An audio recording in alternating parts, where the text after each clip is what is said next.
mahiwaga ang pagmamahal. At kapag natagpuan mo na, yakapin mo at huwag mo nga hayaang mawala sa piling mo.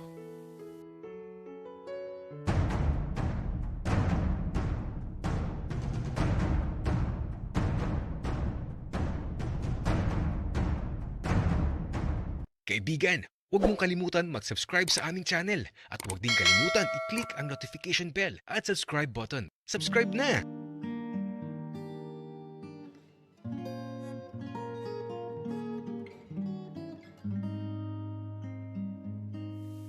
Maaga akong nagising. Ang ingay kasi ni Taka. Gusto nang lumabas ng bahay.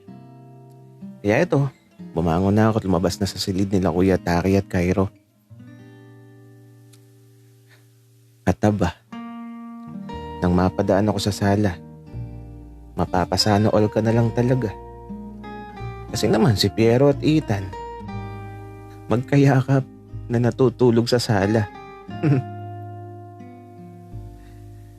Nakahiga sila sa karton, tapos napakahimbing pa ng tulog. Kung sa bagay, maaga pa. Kaya naman eto, inilabas ko na muna si Taka. Pinakawalan ko na muna siya sa bakuran. At ayun, naupo siya dun sa damuhan. Ako naman eto, nasa kusina. Habang nagtitimpla ng kape. At matapos makapagtimpla ng kape, dumaan ulit ako sa sala. At ang masasabi ko na lang talaga, natupad na ang matagal ng hiling ni Ethan. At masaya ako para sa kanilang dalawa. Na kahit napakapakipot ni Ethan hindi naman naiinis sa kanya si Piero. Parang ang sarap maging masaya. Lalo na kung ang matagal mo nang hiniling ay ang biglang darating na magpapaligaya na pala ng lubos sa buhay mo.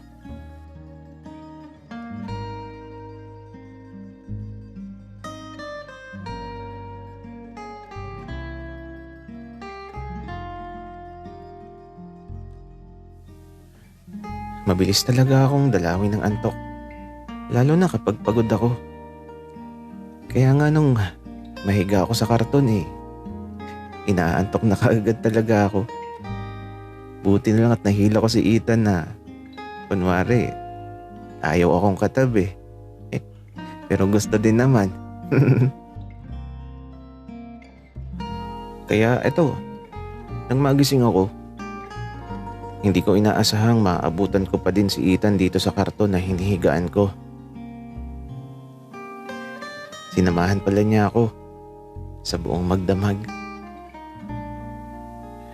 Di ko inasahan ng ganito. Akala ko sa pagising ko wala na si Ethan. Pero andito pa siya sa tabi ko. At nakayakap pa sa akin. Kaya naman, sinamantala ko na ang pagkakataon. At eto, niyakap ko siya ng banayad. Yung yakap na di siya magigising. Sinasamantala ko na ang pagkakataon. Kasi kapag nagising na si Ethan, ay nako, baka mag-inarte na naman siya. Yun lang ang nagbago kay Ethan. Naging maarte na siya ngayon. O baka lang dahil iniwan ko siya, kaya naging inarte siya. Kaya ito, nang magising si Ethan, aba, nakasimangot agad. Tapos, kumawala siya sa mga yakap ko. At iniwan ako nakahiga dito sa sala. Sabi na nga ba't mag-iinarte na naman. Kaya ito, bumangon na din ako, tiniklop ko na yung mga karton na tinulugan namin. Tapos, sa kusina na ako dumiretso. Nagsimula na ako kaagad sa pagluluto ng umagahan. Gusto ko kasing ipagluto si Ethan. Kaya ito, nagluto na ako ng hotdog, itlog, tapos sinangag. At syempre, di ko pwedeng makalimutan ang kape ni Ethan. At nang matapos na, Inihain ko na ang lahat sa lamesa. At eto, tatawagin ko na si Ethan. Kaya nagtungo na ako sa silid niya na nakasara ang pinto. Pinihit ko yung hawakan, kaya lang nakalak. Kaya ito, kumatok ako. At sa unang pagkatok pa lang, bumukas na ang pinto at aba, si Ethan, nakaligo na. Sana all nakaligo at fresh na.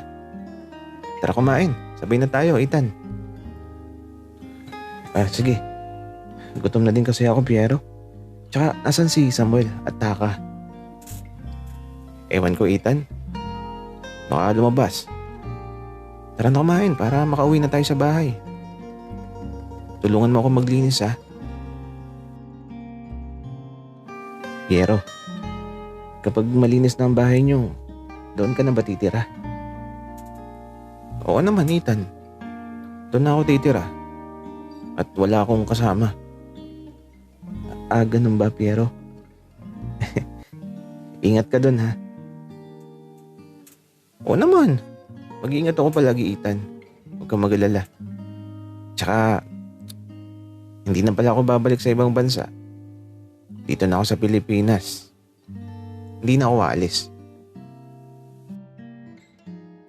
Sus, talaga ba, Piero? Hindi na kasi ako naniniwala sa'yo. Baka mamaya mawala ka na naman. Ethan, sorry na. Ilang beses ko bang uulitin ang salitang sorry? Oh, bakit mo ako pinapagalitan, Piero?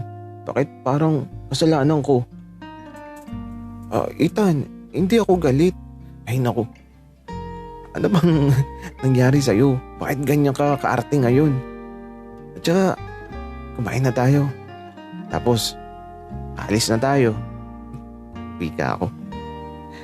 Kaya ito, inasikaso kong mabuti si Ethan.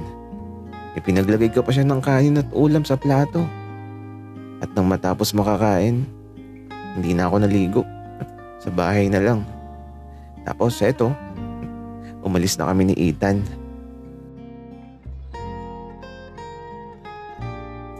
Habang nasa sasakyan, tahimik lang si Ethan. Ako naman, tahimik lang din. Piero, okay ka lang ba? Biglang tanong ni Ethan sa akin. Oo naman, okay lang ako. Ikaw ba, Ethan? Okay ka lang ba? Hindi masyado. Ang sakit kasi ng katawan ko. Pati likod ko masakit. Dahil ba yan, Ethan, sa pagtulog natin sa karton? Oo Di na kasi ako sanay matulog sa ganun, Piero. Kung gusto mo, Ethan, ihilutin kita mamaya pagdating sa bahay para mawala yung sakit ng katawan mo. Marunong ka ba, Piero? Oo naman. Wika ako. Kaya ito, nang makarating kami sa bahay, dumiretso kami sa silid ko nung maliit pa ako.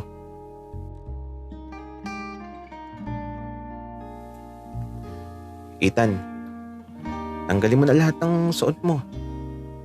Tapos, mahiga ka na. Bakit, Piero? Ayoko nga.